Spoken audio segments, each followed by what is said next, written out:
Welcome to REWORK, a podcast by 37 Signals about the better way to work and run your business. I'm your host, Kimberly Rhodes. In their book, It Doesn't Have to Be Crazy at Work, authors Jason Fried and David Heinemeier Hansson write that you can't just outwork the whole world, and that work ethic isn't just about putting in more hours. Here to join me are the co-authors of It Doesn't Have to Be Crazy at Work and the co-founders of 37 Signals, Jason Fried and David Heinemeier Hansson. Guys, let's talk about this because I think for most people, they think work ethic is putting in more hours, being more available, always being on, but that's not what you guys think. So tell me about that. Jason, do you want to jump in? Yeah, sure. I mean, the work ethic thing is interesting because it does, for most people, it equates to just putting in the hours. That this person's got a good work ethic because they put in 12-hour days, or they work on the weekends, or they're there at night, or they're there all the time. That just means they're there all the time and they're working on the weekends and they're putting in hours at night. It has nothing to do with work ethic. Ethic is about showing up and helping out and being on time and all the things that it really is about. Putting in your best work. Actually, I think a big part of work ethic is not wasting time, and figuring out how to make sure you don't waste the company's time or your time or other people's time by creating more work for other people. Sometimes people delegate work that doesn't need to be done at all. All that stuff to me is really what work ethic is really about. It's not about the hours. And as far as like outworking people, there's another myth that goes around, which is basically like, and you'll hear it all the time from big time entrepreneurs, like, you just got to work your ass off. You got to outwork everyone. If you're not working, someone else is. And yeah, that's true. Someone else is. You cannot outwork the world. You can outwork somebody or three people, perhaps, like in a sense, but you can't say I'm going to work harder than everybody else. And if I do that, therefore I will win, or whatever you want to say at the end of the rainbow. It's not that at all. That is not what separates people. Now, there might be a few people where that really works well for them because they're exceptionally good in their working hours. And if they put in some extra hours, that really does equate to actually literally being way more productive because they're so productive to begin with. But most people are not that way. I would say if you're lucky to get a few good hours of work in a day, for most people in this kind of work, which is, let's call it, information work or whatever, professional work, whatever you want to call it, that's a pretty good day. 4 hours is actually a pretty good day. You might do other things for the remaining 4, but if you really get 4 good, strong hours in, that's a pretty good day in itself. I don't think you're actually going to be able to sustain that for 8 hours, let's say, or 10 hours or whatever most people are trying to work. I think part of the problem with this work ethic equation to a lot of hours is that it's a way to justify the busyness, justify the fact that you feel like this is the main input you have control over. So if you're desperate for something to succeed, what can you turn on? What levers do you have? The most obvious one that just seems like something you should do is to put in more hours. It is far harder to actually diagnose, how am I spending my time? Am I spending my time well? This notion of busyness that I'm walking around with, is that actually helping anyone do anything? I think the great tragedy is that a lot of entrepreneurs are indeed very busy, and they're very busy being a nuisance to the rest of the company. They're very busy being in everyone else's business all the time, when actually the best thing they could do for the business is to just leave people the hell alone for a week, 2 weeks, or 6 weeks at a time, and go off pursuing something else. Go off thinking deeper about the problems that you're facing. Go on, do your own work. But this notion that busyness is good is really flawed when it's paired with the idea that it's a manager who's busy. And what's a manager busy doing? Telling a bunch of other people what to do. Now, again, at scale, perhaps, we've talked about Elon about 1 million times, but it's still fresh in my mind, this biography. He's like 5 companies, and he could be very busy running 5 companies. Like, you know what? That's perhaps like the maximum amount of busyness that's good, that having like a fifth of Elon associated with your business on a weekly or on a monthly basis, but having all of it all the time at 100 hours or 120 hours, you know what? I don't think that's a long-term sustainable thing. And the thing with the long-term sustainable stuff too is when it comes to creative work, there's so much empirical studies on, for example, the advantages of sleep. That if you're maxing out, if you're putting in the 70, 80, or 100 hours, or in some pathological cases, even 120 hours, usually you're trading something else off. Usually you're trading off, at the very least, sleep. And if you're not trading off sleep, you're trading off exercise. And if you're not trading off exercise, you're trading off social relations outside of work. And all of those things diminish you as a human.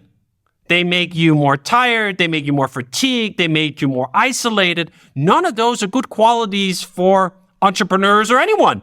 So I think the reason we always come back to how are you spending your time is the quality of the hours. That's really matters. That if, as Jason says, if you get 4 really high quality hours that are in line, they're together, it's 4 hours in a row, it's not 45 minutes here and an hour and a half there, and those hours are kind of born out of being well rested, well exercised, socially stimulated outside of work, they're going to be awesome. They're going to be great. And then you can give up on this whole busyness notion, and you can give up on perhaps the fear that like you're not trying hard enough. I feel like this is often what comes off, or what I see when entrepreneurs are so eager to talk about their personal inputs, is that like there's some insecurity here. There's like, I got to prove to maybe my investors that I'm really working hard for their return. I got to prove to whatever everyone else that I'm working really hard when actually a lot of the times you don't actually have to work that hard. I mean, Jason and I often talk about the fact that being a manager at 37 Signals for us is a part-time job. We're spending the majority of the time in product development, in marketing, in these other domains that actually, if we were to spend literally 60, 70, 80 hours on just the management part, we would undoubtedly make the business worse. We would be interrupting people more. We would be starting even more projects that could not be done within the time frame that we have. We would just be biting off way more than we can chew. So, yeah, it's not a good path. Well, and I feel like this concept of outwork just means overwork, which also can really lead to burnout. I know you guys have talked about that a bit and why we do sabbaticals. Do you want to talk a little bit about that? And then the reason we need to pause? Everyone just has 24 hours in a day. That's all there is, right? The earth turns around once, 24 hours. You cannot work more than that. Obviously no one should be working as much as that. But let's say you did. Let's say I'm going to work a full day straight. Let's say there's 2 million people who do the same thing. So now what? Like, you haven't outworked 2 million people. You've equally worked 2 million people. Like, it has to be about efficiency. It cannot be about anything other than that, really, at the end of the day. So that's, of course, an extreme example. We have a stated policy where every 3 years we provide a 30-day sabbatical, paid sabbatical. We have a addition to, of course, all the vacation time that people are earning alongside that. But it's an important thing to do, to take some extra time off. And, I still wonder if 30 days is even enough. We might want to think about extending that to 6 weeks or something instead of 4. I don't know. But the point is that it's important to get breaks, and it's important to stay away from work, actually. If you want to be better at work, it's good to stay away from work. And it's good to say, we say like 40 hours is plenty. You have nights to yourself. You have weekends to yourself. You've got some vacation time to yourself. You got these sabbaticals to yourself. Burnout doesn't help anybody, and occasionally you're going to push a little bit harder, of course. Sometimes there's a launch coming up or some new big thing that you got to get done by a certain time. But you don't want to keep piling one after another. Like, sometimes you've got this big deadline and you just got to hit it, and so you do put in a 10-hour day or a 12-hour day a day before, or whatever it is. But then you can't follow that up with 10 more of those in a row or 20 more of those in a row. You've got to have time off. So it's something we do tend to build into the way we work, and something we're always on the lookout for. So, one of the problems we've had in the past is that people actually, and this is one of the tricks with remote work, in fact, is that some people will end up working longer and more because there's less of a separation between work and life. Maybe they work at the kitchen table, like that's where their office is, and so that's where they eat. So it's easy to have the laptop there as well. You got to be on the lookout for that. Of course, we can't peer into people's homes, but you can get a sense of, this person checking in work kind of late, and they're also checking in work kind of early and throughout the day, which means like, it's not like they took a 4-hour break during the day and they're doing some work at night to make up for it. They've been working all day long. Or if you see someone check something in on the weekend, it's nice to give them a gentle nudge, like, hey, you don't have to do that. And they might say, well, I took Friday off because of this, and so I put some time in on Saturday, and you're like, okay, that's fine. But you still also don't even need to do that. Whatever you're doing on the weekend can wait till Monday. So it's on us as managers to make sure that we're tapping people on the shoulder when we see them overworking or working too much, to make sure that they understand they don't have to do that. That's on us. Otherwise, most people will tend to do that for themselves. I think the other problem with burnout is sometimes really not so much just to the hours, but what those hours are in service of. If I'm being pushed to work mad hours all the time, and it's not serving a purpose. We're not doing it because there actually is an existential threat facing us, or we're pushing the boundaries of something. We're just doing it at the altar of busyness. That's the recipe for burnout. I have actually relaxed my, scorn about this whole domain somewhat over the last few years, where there are occasional moments, missions, circumstances where putting in a lot of hours can be sort of beneficial, not so much in the creative domain, but in the physical domain, in the sales domain, in a whatever. Something's going on. If it's in the service of something real, it is the height of tragedy when you're just putting in mad hours on the every week, because that's just what we do. That is just the presentation of who we are. It's not because we're actually pushing something monumental forward. I think actually what we've seen at 37 Signals is that occasionally having a stretch is a good thing. And in some ways can provide another counter to burnout. The occasional stretch of, do you know what? This looks like there's not quite enough time. There's not quite enough people. There's just a little bit too much scope. Let's see if we can make it happen anyway, right? Like actually pushing slightly beyond your boundaries. This is one of those key ingredients of flow in general, that you're not just operating constantly 10, 20% below your capacity. You have to occasionally, or I at least enjoy occasionally, and I've found the same thing to be true in others, pushing slightly beyond. Do you know what? I don't think we can do it. I don't think we can make it. And then when you do, because humans are these creative, adaptive, amazing beings who very often will think that they're not capable of something, they put their effort into it and they find out that they are. These are actually really good moments. So I think you can actually, even if it's rare, you can overtap in the other direction, where you're never trying to stretch anything, where you're never trying to reach beyond.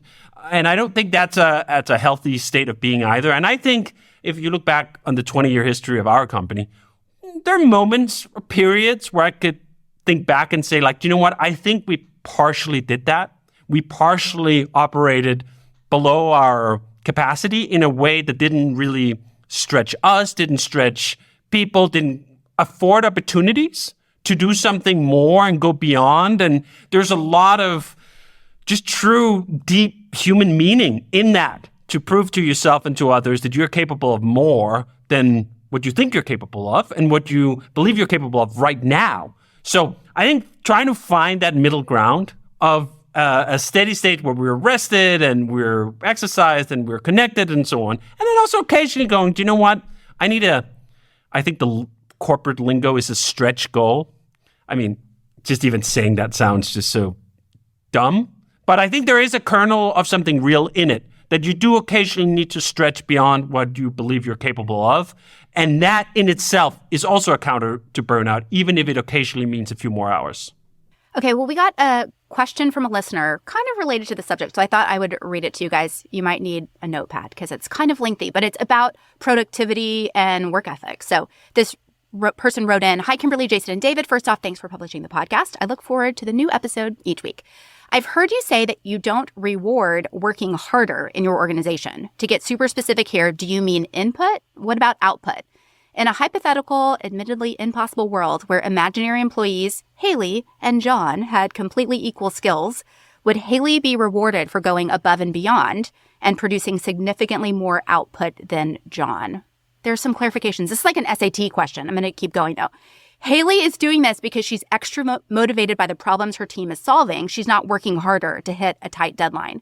John's input is above the acceptable threshold. Haley isn't compromising on quality. I guess what I'm really trying to get your perspectives on are, quote, high performers at 37 Signals. I imagine you think about this quite differently than the rest of the tech industry. And that question comes from Keith. Yeah, so first of all, high performance have multiple dimensions in it. One of the dimensions, as he mentions, is skill. Are you good at what you do? That's really important. You're not going to get beyond a senior programmer or senior designer at 37 Signals unless you're really good at what you do. But to go beyond that, to become a lead programmer or a principal programmer or a lead designer or principal designer or something else, there is more than just individual skill to be part of it. There is this notion we often called showing up. How do you show up? Do you run to problems? Are you the kind of person that others want to go to because they know you're just going to address it, that you're very efficient? Those are all factors that are codified in our progression ladders of seniority. What is the difference between a senior and a lead? What's the difference between a lead and a principal? And one of the things I pride myself on is that we recognize, broadly speaking, that there are no speed limits. If you're able to come into the organization and maybe you're hired as a senior programmer, how long does it take for you to be able to demonstrate lead qualities? That's less about calendar time and far more about how you choose to engage with the work and how you choose to run to problems and how you choose to take on more responsibility for a whole subsystem or for a whole product or for your team's ability to be able to deliver. All of those things are exactly in that category that Jason referred to originally of his definition of work ethic. They're not about more hours. They're not about just putting in 10 or 12 hours. They're about doing what you say you're going to do, finding the problems before someone else needs to report it, running to those problems, delivering on what you said you would deliver. It's not about fulfilling someone else's assessment of how long something should take. It's about your own responsibility to your own statements. So absolutely, there's a huge difference in those things. And your personal capacity as a programmer, designer, or marketing person, or whatever, is just one track. And there are multiple tracks that go together to form career progression at 37 Signals. And especially when you get up to the sort of more senior levels, you will tap out on skill alone. You will tap out on skill alone at our company at senior. That's literally codified in the handbook. You can link to them in the show notes. We have all these different levels described. What does it mean to be the different things? And you'll see you'll tap out at, you can be the best program in the world. I don't know, maybe the best program in the world could be something else. But you can be a very good programmer, and senior is still sort of the level you will rest at here at the company, unless there's some of these other factors are present too. The other thing I want to add is, my guess is it Keith? Was that his name? I feel like he wants to ask this question, but he's not quite getting to it, which is like, do you bonus people who are performing better than others? I just feel like maybe that's hidden in the question somewhere. No. So like the question is, he's like, how do you reward high performers? When you think about rewards, typically in business, it's like financial rewards is kind of how it is. But, different people, first of all, everything David said is correct, which is like, if you did really well on this project, well, that's something in the win column for you. It doesn't mean like you get a promotion. It doesn't mean you get a bonus. It doesn't mean any of those things. It's like you have to pile a bunch of these things up that show that over the long term, or there's a trend here, that you're possibly able to move up a level in the company based on a number of different criteria. But in the meantime, we do these things twice a year at meetups, and sometimes we do them actually every 6 or 7 weeks when we do all hands, which is that there's this idea of employee recognition or people stand up in front of the company and say, hey, you know what? This person's doing a great job. I'm not sure they've been recognized for it. I'm not sure other people knew about it or whatever it is, or people knew about it, but I want to bring it up. So there's a reward in that to some degree, because for some people, that means a lot to them. Recognition is a huge thing for them. And so that's how they're, quote, rewarded by their peers. But the company's not going to go around and hand out bonuses or dollar bills based on someone doing a good job on a particular project. It really is the sum total of your work, the effort you're making over the long term, and the trend you're headed towards, the responsibility you're willing to take on, and how much we think you can actually pull something off that's above you, perhaps, and if your ability to do that at least once or maybe twice or 3 times before you get to move up. So that's how we think about it, not as like, oh, you did a great job, here's something for it, other than your peers recognizing you for it. And also sometimes your manager recognizing you for it. That's all part of it as well.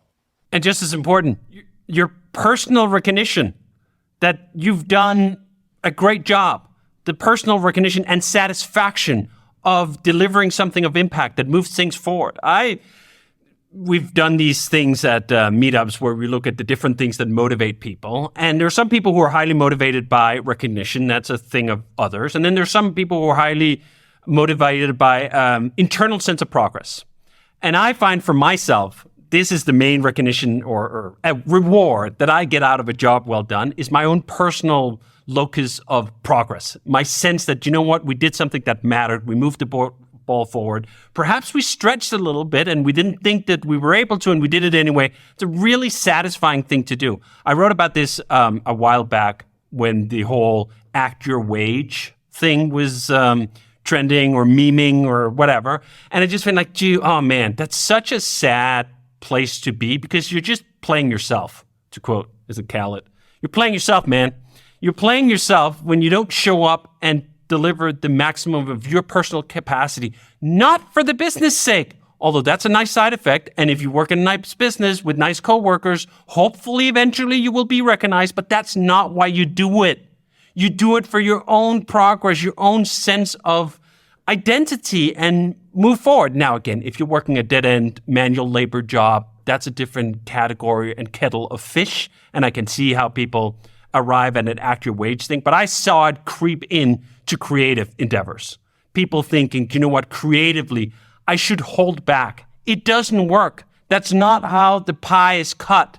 You will grow the pie the more you stretch yourself, the more you show up with everything you have. Not in terms of hours, again, this isn't about hours, but in terms of dedication and pursuit of impact and all these other things. You will grow your pie if you're using all of it. You cannot save energy. You can't go like, oh, I'm just going to coast this week. Then next week, I'm going to have double. No, you're not going to have double. You're going to have less. This was one of the things that were really fascinating to me early on in my career, where I sort of kind of acted this way at least one employment that I vividly remember, where it was just like, I didn't really like the people who were running the company. I didn't really like how things were assigned. And I thought, like, you know what? I'm going to coast a little. And I realized that the coasting was hurting one person more than anyone else, and it was me. I had less energy when I came home from coasting a whole day. I had less energy the next week. It was a downward trend. And I think after that experience, I really went like, do you know what? It doesn't matter who otherwise benefits from me showing up with my best all the time. I'm going to benefit. Me, most of all. I will have more energy to do things after hours if I put in the maximum. Creativity is sort of a regenerative force. The more of it you use, the more of it you'll have. So investing in that sense of your own capacity by using all of it as much as you can is just a wise strategy for yourself and your own career development. Okay, last question before we wrap it up, because we've been talking about work ethic, not just being about hours. As you're hiring, someone who's listening is like, yeah, I want to bring on people who have a great work ethic. How do you find those people? Because in the hiring process, it's not just like, tell me about your work ethic. And we know it's not just about hours. Do you have any tips as you're looking to grow your team, finding people who, you know, do what they say they're going to do and follow through and all of those things that we say go beyond just the hours? I think work ethic is a trickier thing to interview for, but I think that you can definitely ask references about that. That's been my technique for that. I typically don't put a whole lot of weight in references in general because people are providing them and they're probably going to be good. But you can ask around the edges and find some of those answers. But I think you can also ask people about, ask them to walk you through some of their work, and you can sort of prod at that, with a work ethic lens, and sort of ask a bit about, how you approach this project. What was it like? Who else did you work with? How was that? There's some questions you can get to around those edges, but I don't know. In my opinion, it's not the easiest thing to dig into in terms of interviewing. Maybe David has a different approach, but I found that to be usually someone else has a better opinion or better insight into your abilities in terms of your showing up and of your timeliness and your willingness to help and your willingness to run to problems than you typically do. I think everyone else has a better sense of that than you might yourself, especially in an interview situation where you're going to probably give the answers that you want someone to hear. So anyway, that's my feeling. And maybe it's something that's more judged at that 6-month mark or 1 year mark than it is in the interview process. I think it's something you have to see and feel. And also because every situation is different. In some situations, people may have come from a place where they were driven hard by a manager, right? And so it appears that they had, let's say, good work ethic in your mind, like they got things done on time and they showed up, but it wasn't their internal drive. So now, like at our company, people have a lot of flexibility and freedom. So if you come from a place where you're told exactly what to do and you do that well, that would not translate here because we don't really tell you a whole lot about what to do. So you kind of do have to feel that out and see it as you go. And this is one of these reasons why we have the notion of, after 1 year, asking the question, would you hire this person again? Now, that's quite late in the process and is not foolproof, and I wish you'd have better indicators early on, and there are some indicators. But at the very least, having this sense that given the fact that it is difficult to discern work ethic upfront, at least setting for your company a bar where you say, by this point, you've given this candidate enough time to find their footing, to figure out which way it's going.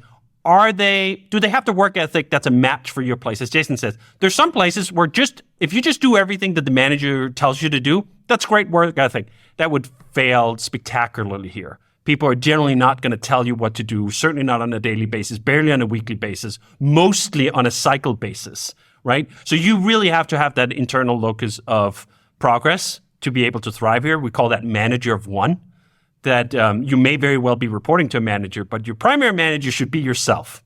Now, I will say, though, when I look at programmers, for example, you can tell a fair degree, and it's not always foolproof, and sometimes there's sort of a head fake in it or something, how they approach the task that we give the finalists. And some of it is kind of the shape of it. Like, to what extent are you caring about the application itself? Are you putting in the diligence of the code? You don't have to submit like reams and reams of code, but the code you do submit, is it nice? Is it polished? This is sort of a variant of something I also used to poo-poo, right? Or there'd be these hiring manager. Oh, if there's a spelling mistake in your resume or whatever, you're out. You're just out. And I always thought, like, you know what? First of all, that's silly because, and I maybe think this because I misspell things all the time. I post to Hey World very often, and I will usually hear back from readers correcting my typing mistakes. I'd go like, you know what? I'd probably submit a resume with some typos in it. But there's still a sense of, did you put in some care? Like, this is potentially a job you might have for 5-10 years. Are you proportionate to that task in the care you're putting into your application? This is something, or one of the reasons why I think the cover letter is so important for us, because it is actually a little difficult to sort of fake it. A cover letter that's really good, that's going to put you in the upper part of the stack, reflects some authentic drive and diligence and care and specificity. Do you know what? I want this job. I'm faking it, but then you're good at faking. That's the other thing. Do you know what? It doesn't really matter if you're faking it. What does that even mean? As long as you show up in such a way that you actually present as having a good work ethic, present as being on time, present as doing things well, whether you in your heart of hearts feel like that's dumb or I'm just faking it, doesn't really matter. This is about showing up, which is about how other people see what you do. So I'd say to impart that level of work ethic, making sure that the application itself has some of those markers in, the specificity, the care that goes into it, is one of the best ways of reflecting it. And then as a hiring manager, just going, do you know what? Even with all those indicators, I'm going to be wrong at least 20% of the time, at least. So 1 out of 5, I'm going to wrongly assess whether this person will have the work ethic that's compatible with our company, and I will have to let them go. You are delusional if you think that you can hire with a perfect record. There is no company in the world that I've ever heard of who, over the long run, with enough candidates, can be just spot on every time.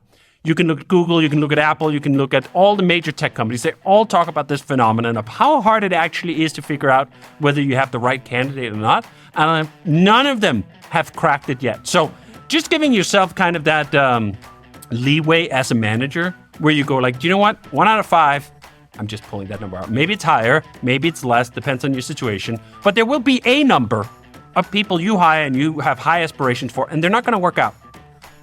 All right. Onwards and upwards. Well, I feel like we could do a whole episode just on that, so we will wrap it up here for now. REWORK is a production of 37 Signals. You can find show notes and transcripts on our website at 37signals.com/podcast. Full video episodes are on YouTube and Twitter. And if you have a specific question for Jason or David about a better way to work and run your business, you can leave us a voicemail or send us a text to 708-628-7850, and we just might answer it on an upcoming show.